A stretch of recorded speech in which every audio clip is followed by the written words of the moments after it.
Êxodo, final do capítulo 9, versos 29 em diante, e o capítulo 5, vamos tentar ler até o verso 14, se der.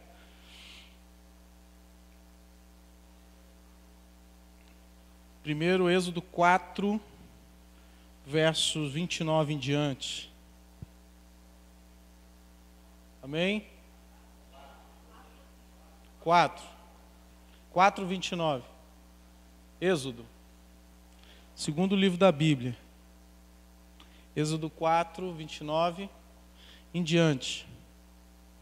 É que eu esqueci que ia ler o 29. Amém. Então se foram Moisés e Arão e ajuntaram todos os anciãos dos filhos de Israel. Arão falou todas as palavras que o Senhor tinha dito a Moisés, e este fez os sinais à vista do povo. E o povo creu, e tendo ouvido que o Senhor havia visitado os filhos de Israel, e lhes vira a aflição, inclinaram-se e adoraram. Será que podemos repetir esse verso 31, o início? Diz, e o povo creu. 1, 2, 3, e o povo creu. Amém. Depois foram Moisés, capítulo 5, e Arão, e disseram a Faraó, assim diz o Senhor, Deus de Israel, deixa aí o meu povo, para que me celebre uma festa no deserto. Respondeu Faraó, quem é o Senhor, para que lhe ouça eu a voz, e deixe ir a Israel? Não conheço o Senhor, nem tampouco deixarei ir a Israel. Eles prosseguiram, o Deus dos hebreus nos encontrou. Deixa-nos ir, pois caminhos de 3 dias ao deserto, para que ofereçamos sacrifícios ao Senhor nosso Deus, e não venha ele sobre nós com pestilência ou com espada. Então lhes disse o rei do Egito, por que Moisés e Arão, por que interrompeis o povo no seu trabalho? Ide às vossas tarefas. Disse também Faraó, o povo da terra já é muito, e vós o distraís das suas tarefas. Naquele mesmo dia, pois, deu ordem Faraó aos superintendentes do povo e aos seus capatazes, dizendo, daqui em diante, não torneis a dar palha ao povo para fazer tijolos, como antes, eles mesmos que vão e ajuntem para si a palha. E exigirei deles a mesma conta de tijolos que antes faziam, nada diminuireis dela. Estão ociosos e por isso clamam, vamos e sacrifiquemos ao nosso Deus. Agrave-se o serviço sobre esses homens, para que nele se apliquem e não deem ouvidos a palavras mentirosas. Então saíram os superintendentes do povo e seus capatazes e falaram ao povo, assim diz Faraó, não vos darei palha, ide vós mesmos e ajuntai palha onde a puderdes achar, porque nada se diminuirá do vosso trabalho. Então o povo se espalhou por toda a terra do Egito, a juntar restolho em lugar de palha. Os superintendentes os apertavam, dizendo, acabai vossa obra, a tarefa do dia, como quando havia palha. E foram açoitados os capatazes dos filhos de Israel, que os superintendentes de Faraó tinham posto sobre eles, e os superintendentes lhes diziam, por que não acabastes nem ontem nem hoje a vossa tarefa, fazendo tijolos como antes? Aleluia, que o Senhor abençoe a sua palavra, que estejamos com os nossos ouvidos e olhos abertos àquilo que Deus tem a nos falar e nos mostrar nessa noite, amém? Meus irmãos, no capítulo 50 do texto de Gênesis, o livro anterior ao livro de Êxodo, no final do capítulo 50, nós vamos ver a morte de José. E José foi responsável pela libertação do povo de Deus, porque foi ele aquele que conseguiu fazer com que o povo saísse da sua terra original, que estava passando por um período de escassez, e fosse para o Egito. E José, claro, já como governador do Egito, já como homem de posição no Egito, ele fez com que esse povo se estabelecesse naquele lugar, próximo à região do delta do Nilo, uma região de fartura, uma região de abundância. E esse povo ficou ali vivendo também debaixo de uma promessa. a promessa de José e uma espécie de profecia de José, que José faz no verso 24 do capítulo 50 de Gênesis, ele dizendo que ele morreria, mas que o Senhor Deus certamente visitaria o seu povo e o levaria de volta para aquela terra, para a terra que Deus havia prometido a Abraão. E mais à frente, quando o Senhor se revela a Moisés, vai dizer: uma terra que mana leite e mel, uma terra maravilhosa, uma terra que era a promessa de Deus, um lugar que era escolhido por Deus. É esse lugar que eu tenho reservado para vocês. Ou seja, Deus está dizendo para esse povo, desde o início: o lugar de vocês não é o Egito, o lugar de vocês não é debaixo de Faraó. Ainda que você esteja vivendo um período maravilhoso no Egito, ainda que você esteja vivendo um período de abundância no Egito, ainda que você esteja vivendo um período maravilhoso nesse lugar, o lugar de vocês não é aí. O lugar de vocês não é nesse lugar de comodidade, não é nesse lugar de conforto. Eu tenho um lugar melhor para vocês. Eu tenho um lugar escolhido por mim. Eu tenho um lugar separado por mim para a vida de vocês. E o que é curioso é que no capítulo 1 de Êxodo, o texto, no capítulo 1, no verso 8, vai dizer que se levantou um outro faraó que não conhecia José, não conhecia a história de José, não conhecia esse tratar de Deus, esse trabalho de Deus na vida de José, e começa a oprimir o povo de Deus. Alguns historiadores vão dizer que esse outro faraó que estava no Egito, essa outra linhagem da dinastia dos faraós que estava no Egito, era a linhagem dos Ixos, um grupo que era de origem também cananeia, que estava no Egito, que viveu no Egito, num período em que a corte de Faraó estava de alguma forma dividida com a administração, com a alta administração do reino, e esse povo foi prosperando, foi crescendo, foi se desenvolvendo, criando armas de guerra, e aos poucos tomou o lugar de Faraó, tomou o lugar daquela dinastia e tomou conta. E foi justamente nesse período, no período do governo dos Ixos, que o povo de Deus se estabeleceu naquele lugar e que logo depois foi expulso da terra, tiveram que sair da terra, porque voltou agora a consolidação do governo dos faraós, e o Egito agora estava sobre um novo governo. E como esse povo que antes estava lá tinha se desenvolvido de forma sorrateira, estava ali vivendo, frutificando, crescendo, estava ali se desenvolvendo no meio do povo, agora Faraó não iria cometer o mesmo erro, não iria cometer, dar o mesmo vacilo que antes. E ele então começa a oprimir o povo de Deus, e oprimir aquele povo que estava na terra e que havia se multiplicado, porque esse foi o erro que havia sido cometido no passado. Aqueles homens que estavam lá, de origem, os egípcios, Ixos, de origem asiática, eles se multiplicaram, eles se desenvolveram e acabaram tomando a terra dos egípcios, tomando a terra de Faraó, e agora ele estava disposto a não mais abrir essa brecha. E agora esse povo que estava vivendo um tempo maravilhoso, esse povo que estava vivendo na terra do Egito como reis, como rainhas, estavam vivendo uma vida tranquila, uma vida maravilhosa, de repente o vento mudou.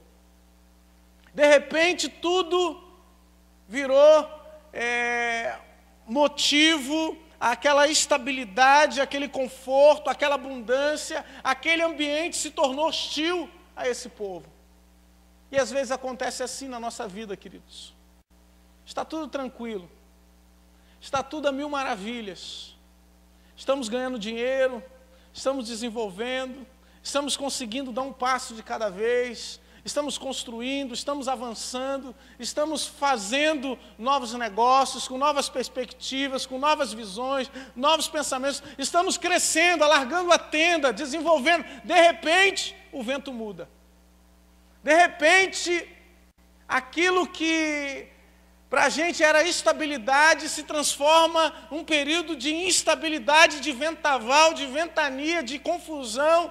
E foi exatamente o que aconteceu com esse povo. Eles estavam tranquilos. De repente se levantou um faraó que disse: não, agora vocês vão ter que trabalhar. Agora vocês vão ter que ser fazedores de tijolos. E esse é o título da minha mensagem nessa noite, meu irmão. Fazedores de tijolos.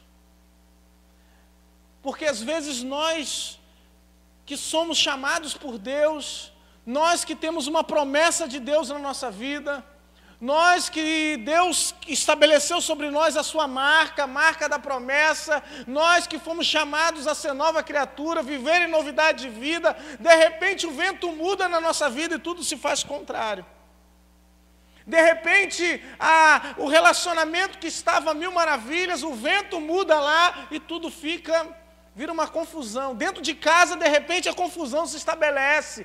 No casamento, a confusão, de repente, se estabelece. Não tem mais comunicação. De repente, os negócios, o vento muda. A gente já não consegue mais fazer, ter a mesma desenvoltura. As regras mudaram, as leis mudaram. Tudo fica hostil para nós, tudo fica diferente para nós. Já não conseguimos desenvolver, crescer, avançar. Parece que agora estamos encolhendo. Parece que agora tudo que fazemos é construir tijolos.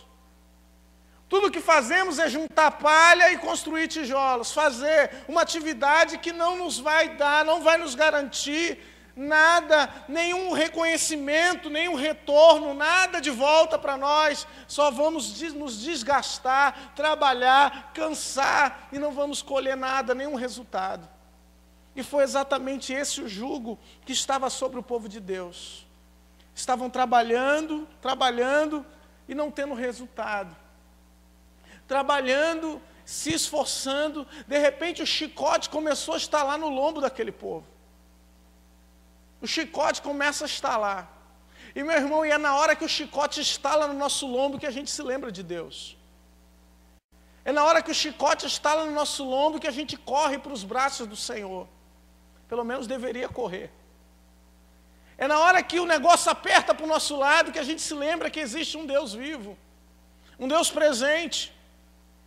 É quando o chicote estala, é quando o faraó oprime, é quando tem que fazer tijolos, é quando parece que tudo está perdido. É aí que a gente se lembra de clamar ao Senhor. Lê comigo Êxodo capítulo 2, verso 23. Êxodo 2, verso 23 diz assim: decorrido muitos dias, morreu o rei do Egito. Os filhos de Israel gemiam sob a servidão e por causa dela clamaram, e o seu clamor subiu a Deus. Ouvindo Deus o seu gemido, lembrou-se da sua aliança com Abraão, com Isaque e com Jacó, e viu Deus os filhos de Israel e atentou para a sua condição. Às vezes, meus irmãos, quando tudo parece perdido, é quando o chicote está estalando no nosso lombo, que a gente está fazendo os tijolos, que a gente está trabalhando, que a gente se lembra de clamar ao Senhor. Esse povo se lembrou de clamar ao Senhor. Está trabalhando, está em dificuldade, está em escassez, está com problema na vida, está chorando, está lamentando, mas está clamando ao Senhor. Deus ouve a minha oração. De repente houve um avivamento espiritual. Começaram a orar. Não tinha como oferecer sacrifício, mas tinha oração. E a Bíblia diz que Deus não despreza um coração quebrantado e contrito. Deus não despreza a tua oração. Deus não despreza o teu clamor, ainda que seja em períodos de escassez e de luta. Deus te ouve, Deus te escuta. Deus está te ouvindo, Deus está escutando a tua oração. E Deus ouviu a oração do povo. Deus ouviu a oração daqueles homens que estavam trabalhando, pelejando. Aleluia. Escute essa palavra. Pode parecer que Deus se esqueceu de você. Pode parecer que Deus não está te ouvindo. Mas saiba de uma coisa, Deus já levantou salvação para a sua vida. Deus já providenciou a salvação. Deus já providenciou a saída. Deus já providenciou alguém tirado das águas, como Moisés, para resgatar o povo, para resgatar aquela nação, para tirar aquela servidão de cima do povo. Deus já providenciou todas as coisas. Porque Deus está ouvindo a nossa oração, meu irmão. Deus está ouvindo o teu choro. As tuas lágrimas têm subido diante de Deus.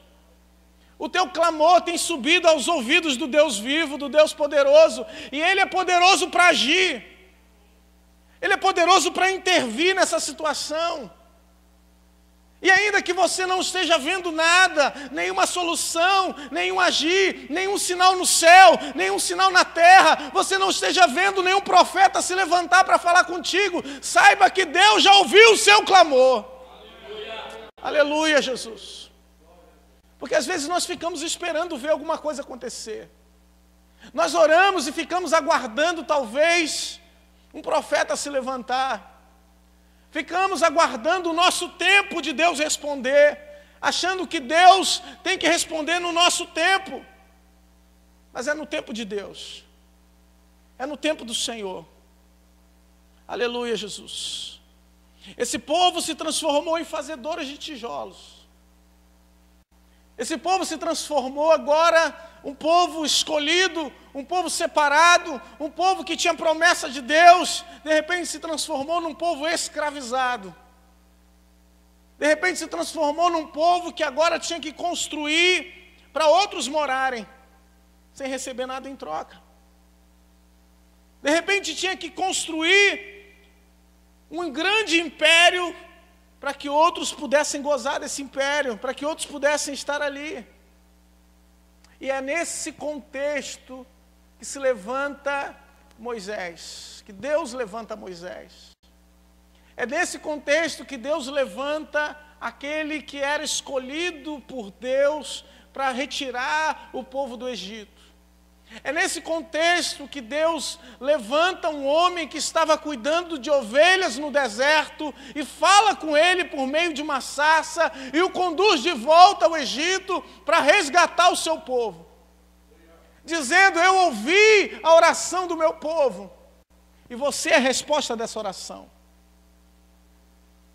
Você entendeu o que eu estou te dizendo, meu irmão? Eu estou te dizendo que existe um povo hoje que tem uma promessa de Deus, que está sendo oprimido, que está sendo fatigado, cansado, recebendo chibatada no lombo, e que você é a resposta de oração desse povo. E que você é a resposta de Deus para esse povo. E que você é aquele que vai se levantar e dizer, assim diz o Senhor. Que você tem essa responsabilidade. Moisés fugiu, a princípio, dessa responsabilidade. E dizia, colocava todas as suas objeções diante de Deus, dizendo, isso está em Êxodo no capítulo 3, dizendo, olha, eu não sei falar, Deus, eu tenho esse tal problema, e eu vou falar e o povo não vai me ouvir. Aquele que chama, meu irmão, capacita. Aquele que chama, levanta, ainda que seja um Arão do lado para ajudar. Aquele que tem a promessa, aquele que faz a promessa, aquele que chama, que tem chamado na nossa vida, que tem nos levantado, ele capacita, ele coloca todos os utensílios, as armas necessárias para enfrentarmos Faraó. Deus já te capacitou, meu irmão. Deus já te capacitou a vencer esse problema dentro da sua casa, a vencer esse problema na sua família. Deus já te capacitou a chegar naquele lugar e ser profeta de Deus. Deus já está disposto a te usar, a fazer grandes coisas por Deus. E quando Moisés chega com essa mensagem maravilhosa da parte de Deus, dizendo, eu ouvi a oração de vocês, eu ouvi o clamor de vocês, eu escutei a oração que vocês fizeram sobre a opressão, e vou resgatar vocês das mãos de Faraó. Meu irmão, isso foi um avivamento no meio do povo. E foi o texto que nós lemos no capítulo 4,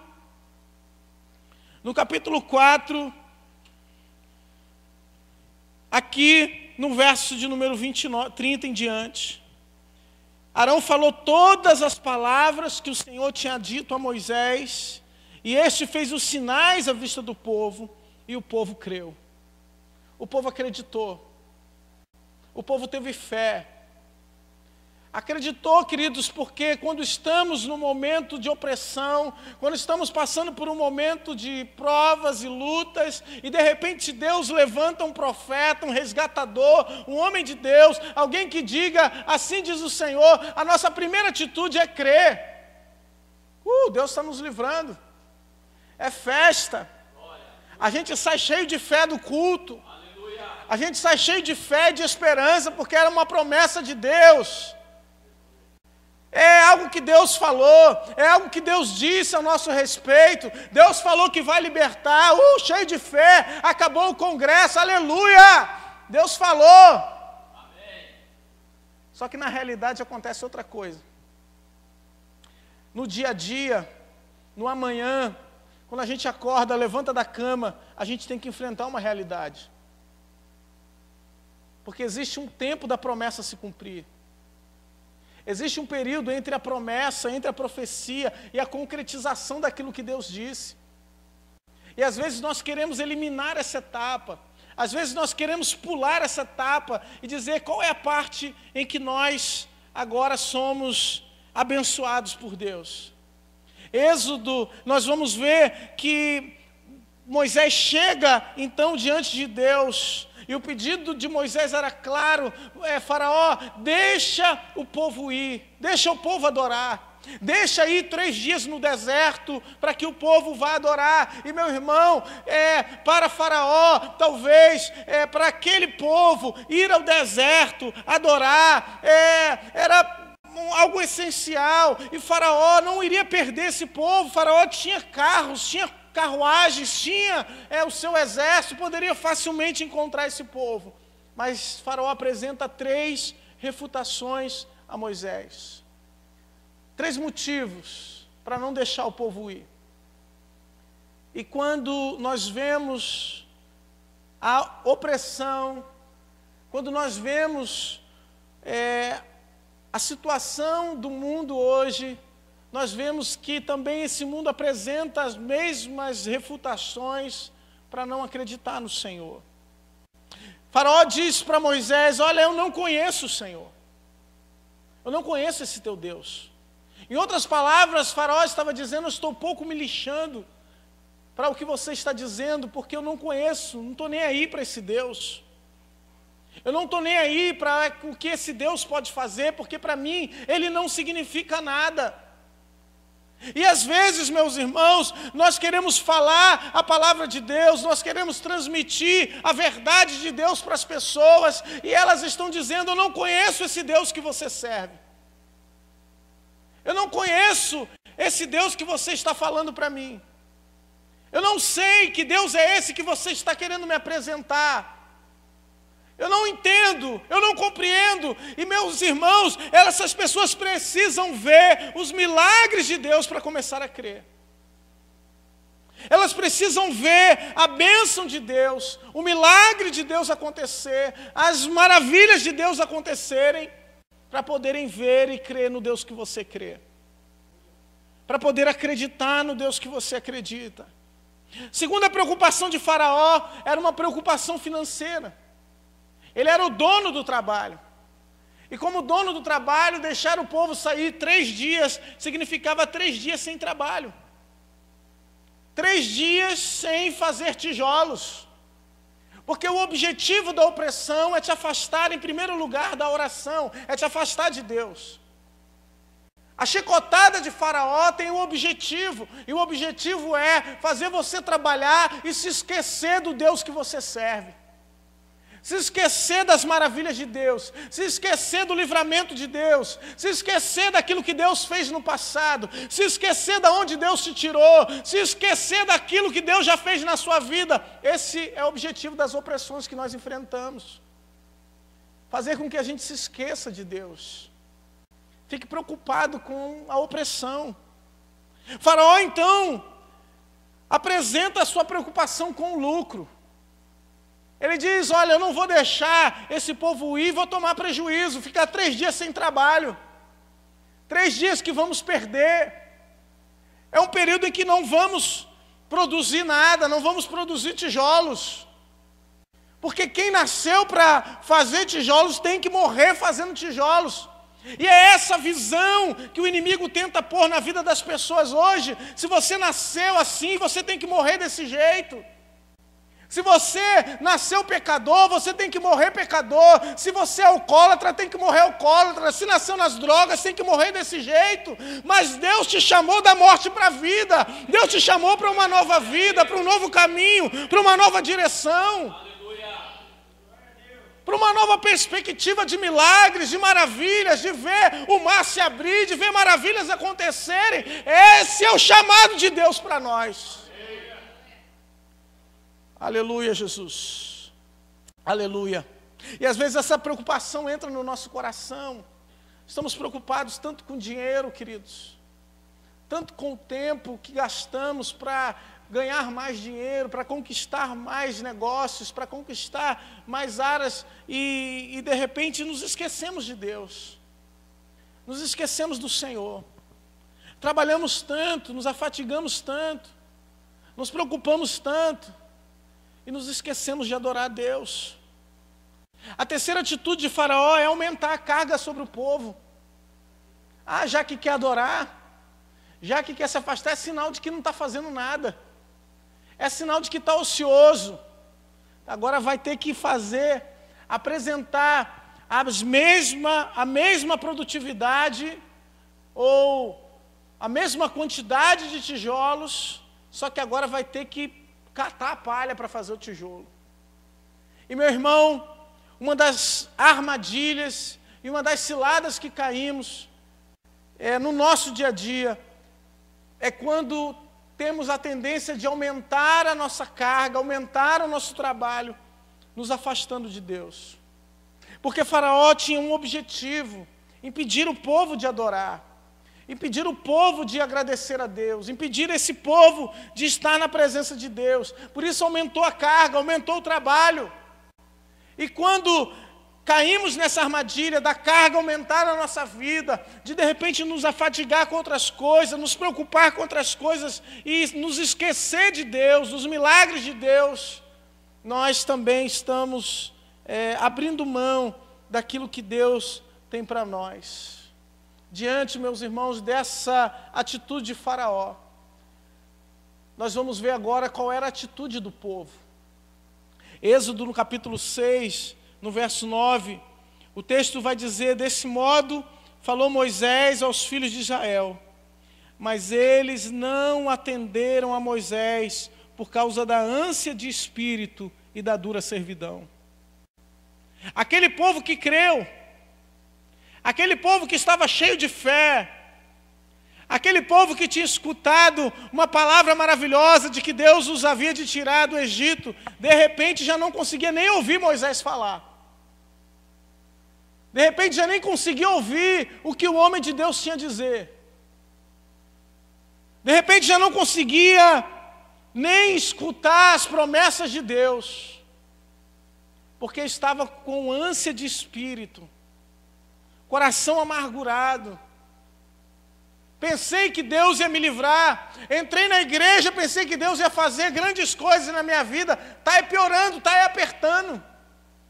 Aceitei Jesus, pensei que Deus ia me livrar de todos os problemas, de repente o negócio apertou para o meu lado. Não consegue nem ouvir mais a palavra de Deus, não consegue nem ouvir mais o que Deus tem a dizer. De repente não consegue mais nem ouvir a pregação, nem ouvir o seu líder. Por quê? Porque agora está afadigado com problemas. Porque quando nós nos voltamos para Deus, quando cremos na palavra de Deus, Faraó também se levanta. Quando colocamos Deus em primeiro lugar na nossa vida, saiba que Faraó se levanta. Faraó se levanta para oprimir. Se levanta para te colocar mais trabalho, mais afazeres, mais problemas, mais confusão, mais discórdia. Tenta de alguma forma te tirar do foco de Deus, de buscar a Deus e de estar na presença dEle. Aleluia, Jesus. De repente não ouvia mais. O objetivo das opressões, meus irmãos, é fechar os nossos ouvidos para a voz de Deus. O objetivo de você, muitas vezes, chegar em casa cansado, sem ter tempo de orar, é te tirar da oração. O objetivo foi alcançado. Quando você está cansado e você não ouve a voz de Deus. Quando você está tão cansado que já nem consegue mais se relacionar com as pessoas, já não consegue mais sentir o que a outra pessoa sente. Quando você está tão cansado que você já nem consegue mais interceder, já não consegue mais clamar, já não consegue mais ler a Bíblia, já não consegue mais orar, já não consegue mais se envolver com as coisas de Deus, porque se cansou, porque tem problemas, porque tem dificuldades, porque os problemas se avolumam contra você. Oh, Jesus! Não consegue ouvir. Quando você chega nesse estágio, meu irmão, você se torna um fazedor de tijolo profissional. Você pode receber um carimbo de fazedor de tijolo, um expert em fabricar tijolos. Mas saiba que você está distante de Deus. Está distante do propósito de Deus para a sua vida. Distante daquilo que Deus tem ao seu respeito, dos pensamentos de Deus para a sua vida. Aleluia, Jesus. Essa inconstância na fé, essa dificuldade de escutar Deus falar, é o objetivo da opressão, é o objetivo da chicotada de Faraó. O objetivo é te fazer chorar a tal ponto, te fazer amargar a tal ponto, de que Deus coloque, ou que Deus ainda se faça presente do seu lado, e você não veja, e você não enxergue. É fazer Deus te dar livramentos e mais livramentos, e você não conseguir ver Deus na sua vida, porque a tua preocupação é com tijolos. A tua preocupação agora é agradar Faraó. A tua preocupação agora é com os problemas da vida e não com os problemas que Deus tem para te dar. Deus tem problema para me dar? Saiba que alguns problemas que Deus nos dá para que se transformem em bênçãos, para que possamos crescer, para que possamos resolver, para que esses problemas sejam superados. Meu irmão, Deus tem grandes bênçãos a fazer, a nos dar, a nos conceder. Aleluia, Jesus.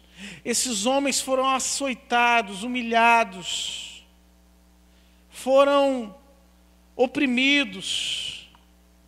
Mas o texto diz que Deus julgou a Faraó. Deus julgou o Faraó. E o que eu fico imaginando, meus irmãos, é todas as vezes em que Deus levantava uma praga a Faraó. E Faraó permitia o povo ir ao Egito. Mas logo em seguida o texto diz que Deus endureceu o coração de Faraó. E Faraó mudava de ideia. E isso se assemelha muito à nossa vida, meus irmãos. Porque é o momento em que nós ouvimos as promessas de Deus se cumprirem. É o momento em que parece que a nossa vida vai dar certo. É o momento em que parece que tudo que Deus prometeu vai se concretizar. Parece que nós vamos caminhar. Parece que nós estamos no caminho certo. Parece que nós estamos dando um passo em direção às promessas de Deus. Mas de repente Deus endurece o coração de Faraó. Parece que agora vamos prosperar. Parece que agora vamos crescer. Parece que agora vai dar certo. Parece que agora encontrei a pessoa certa para a minha vida. De repente dá tudo errado de novo. De repente tudo volta a ser como antes. Temos um momento maravilhoso com Deus. Deus julga Faraó. Faraó diz, pode ir. De repente tudo volta a ser como antes, parece que tudo se perdeu e voltamos da estaca zero, temos que lutar tudo de novo. Temos que voltar a fazer o trabalho tudo de novo, continuar sendo oprimido, continuar crendo em Deus, continuar nas promessas de Deus e esperar o livramento do Senhor. Às vezes parece que estamos vivendo assim. Às vezes tem situações na nossa vida que é desse jeito. Às vezes tem situações no nosso ministério, na nossa vida cristã, na nossa caminhada com Deus, que é desse jeito, parece que tudo vai dar certo agora. Tivemos uma noite maravilhosa, tivemos um culto maravilhoso, tivemos uma vida maravilhosa, tivemos uma assinatura de contrato maravilhosa. De repente, no outro dia, tudo mudou. Tudo volta a ser como antes. Tudo volta a estaca zero. Tudo parece que volta a ser como antes, que parece que nada mudou daquilo que Deus prometeu para nós. Meu irmão, a minha mensagem para você nessa noite é: creia no Senhor, porque as promessas de Deus vão se cumprir. A palavra de Deus é fiel, Ele continua sendo o mesmo, Ele não mudou, Ele continua prometendo e cumprindo as suas promessas. Na hora certa, Deus vai mandar o libertador e a palavra de Deus vai se cumprir, você vai sair dessa condição. Aleluia. Você vai sair desse lugar. Aleluia, Jesus. Vai chegar uma hora em que você vai marchar em direção ao mar. Aleluia. Ah, pastor, mas no mar não tem saída. Deus faz. Em direção ao mar não tem para onde ir, mas Deus abre o caminho. Se Deus está mandando, vai. Se Deus está mandando, vai. Dá o passo em direção. Se Deus está mandando, diga ao povo que marche. Diga ao povo que vá. E às vezes, meus irmãos, nós ficamos preocupados, o nosso coração fica angustiado, fica pesado. Por quê? Porque não estamos vendo se cumprir na nossa vida. Porque estamos vendo milagres e milagres, e quantos milagres esse povo viu. Mas o coração está preocupado com a opressão. O coração está pesado, porque o chicote está doendo. Porque o chicote está estalando nas costas. Porque tem gente morrendo à nossa volta. Porque não estamos vendo prosperar aquilo que é a obra de Deus. Mas Deus está trabalhando. Amém? Será que você pode dar uma salva de palmas ao Senhor?